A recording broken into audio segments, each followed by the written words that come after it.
Hello বন্ধুরা, আমরা একটা নতুন গল্পের চ্যানেল ক্রিয়েট করেছি। আমাদের চ্যানেলের নাম বং স্টোরিজ।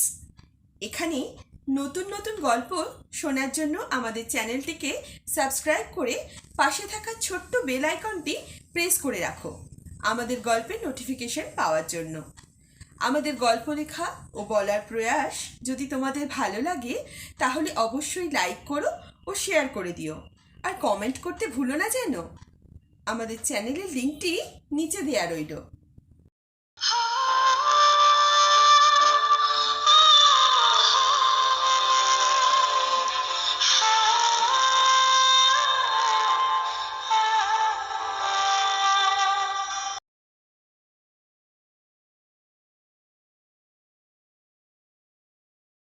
আমি রুদ্র, ক্যালকাটা ইউনিভার্সিটির আন্ডারে ম্যাথ নিয়ে পড়াশোনা করছি।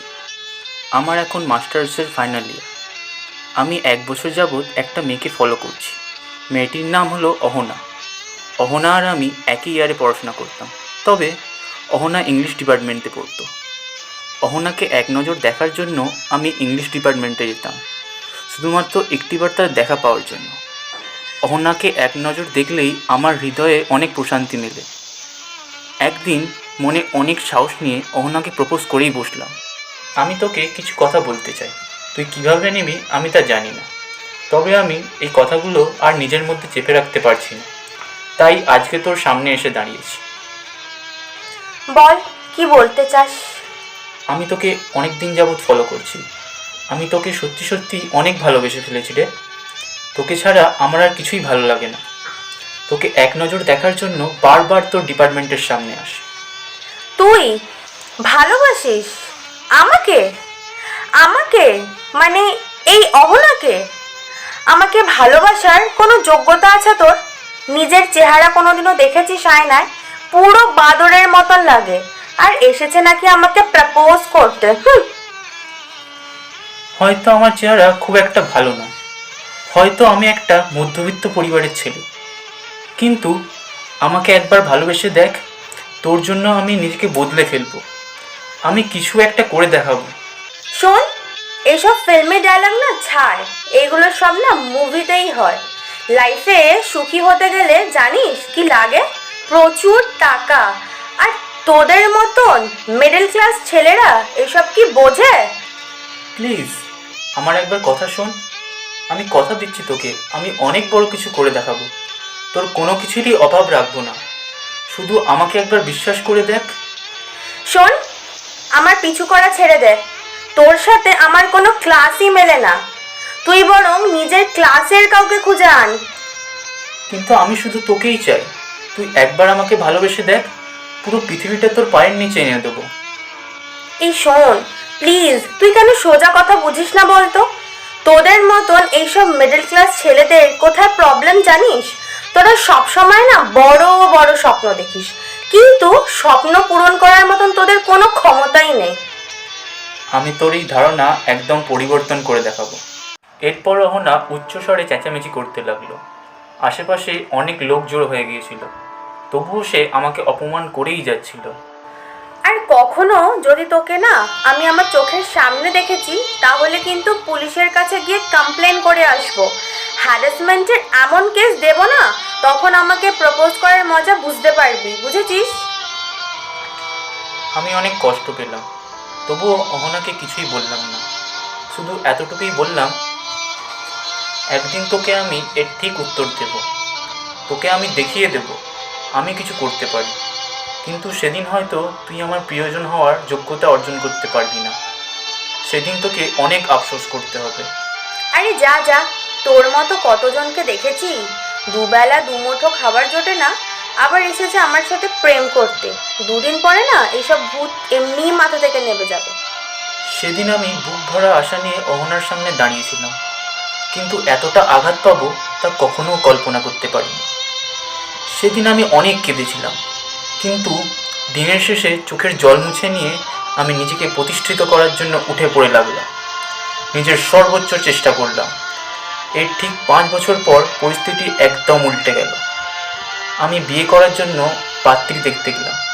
মেয়েটির সঙ্গে আমার রেস্টুরেন্টে দেখা হওয়ার কথা ছিল, তাই রেস্টুরেন্টে গেলাম। কিন্তু এত বছর পর আবারও সেখানে অহনার সাথে দেখা হয়ে গেল। কিরে, কেমন আছিস? এই তো ভালো। তা তোর কি খবর? চলছে মোটামুটি। তা এখানে স্বামীর সঙ্গে এসেছিস নাকি? না না, আমি এখনো বিয়ে করিনি। তবে একটা ছেলের সাথে দেখা করতে এসেছি। বাড়ি থেকে ছেলেটার সাথে বিয়ে ঠিক করেছে। ছেলেটা জানিস, আইপিএস অফিসার।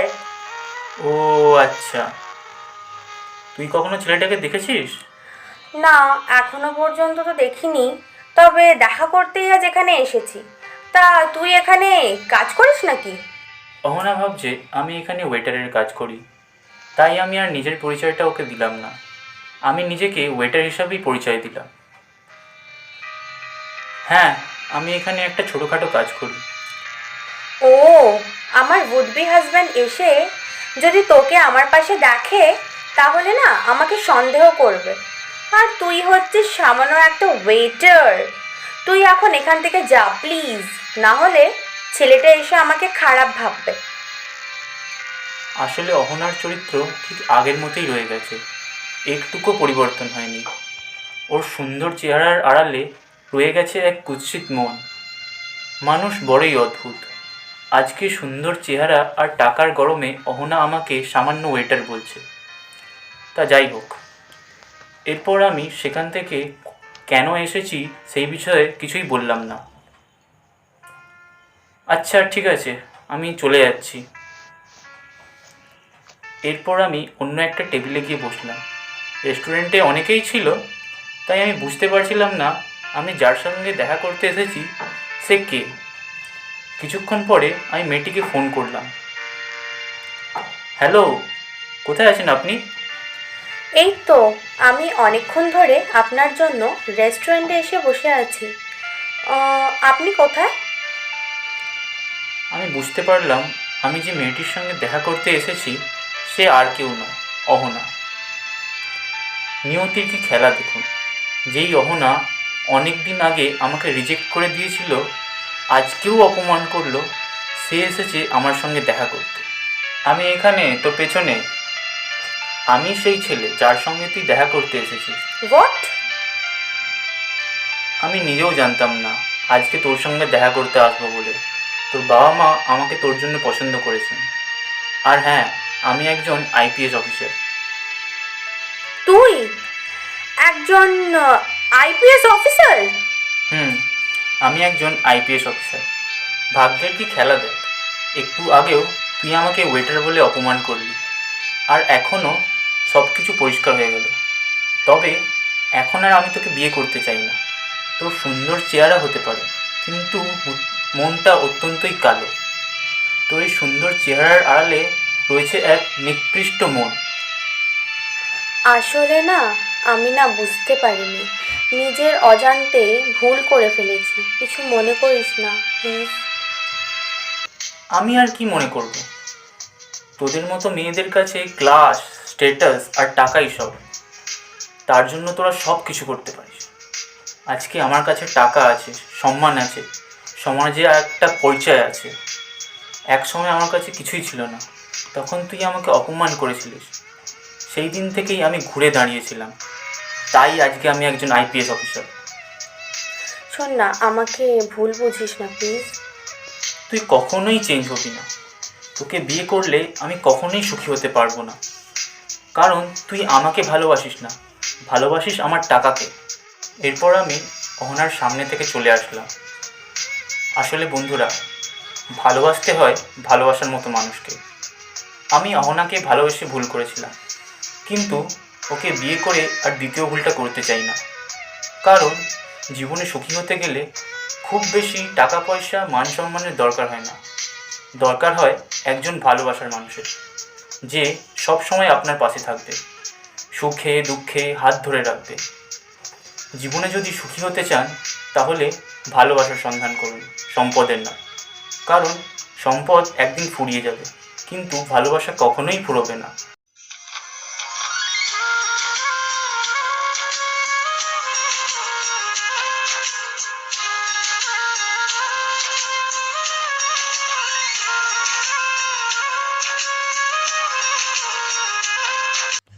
আমাদের আজকের গল্পটি ভালো লাগলে লাইক করে দিও আর চ্যানেলটিকে সাবস্ক্রাইব করতে ভুলো না। সাবস্ক্রাইব বাটনের পাশে থাকা বেল আইকনটিতে ক্লিক করে রেখো আমাদের পরবর্তী গল্পের নোটিফিকেশন সব থেকে আগে পাওয়ার জন্য।